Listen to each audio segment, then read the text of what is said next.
Hello world, it is Thursday, December 31st, the last day of 2020.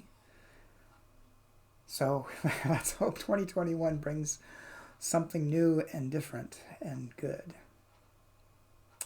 It's kind of cloudy and overcast right now and chilly. I ran this morning but on the treadmill because with the rain yesterday and the cold weather overnight, there was too much hidden ice on the sidewalk. And I prefer to keep my neck unbroken.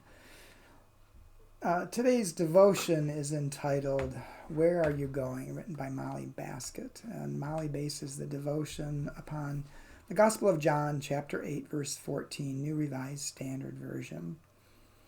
Jesus answered, "Even if I testify on my own behalf, my testimony is valid because I know where I have come from and where I am going.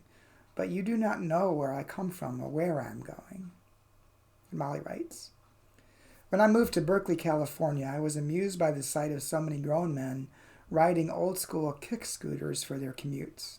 Truly I had arrived in the land of eternal youth, I snarked judgmentally. But after battling freeway speed demons, wailing at the price of gas, and breathing in noxious pollution on bad air days, I began to think they were wise old sages to adopt a fossil-free existence."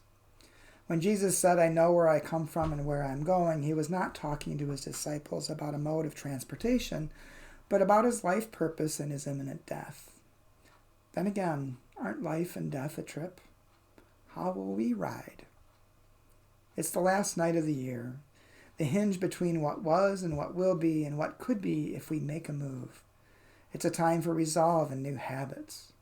What would it look like if we invited Jesus into this spiritual and practical moment of intention setting? Where is Jesus coming from in this idiomatic sense, and where is he going? What about you? Where have you come from? Wherever you have been on this trip around the sun, you can go now with Jesus, even if where he will take you is a mystery.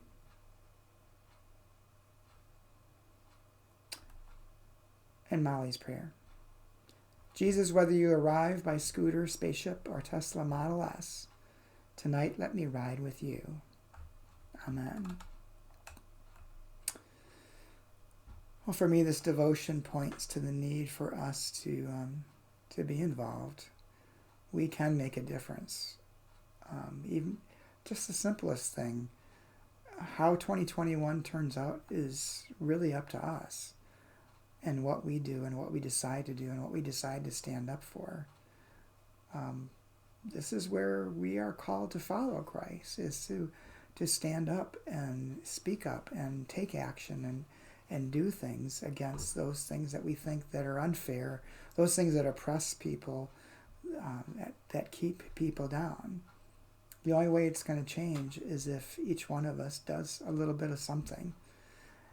And the hard part is, it may seem like that little bit that we can do isn't very much, but when you add it up with everyone else's little bit, it can make a huge difference. So don't give up. Keep trying. Keep going forward.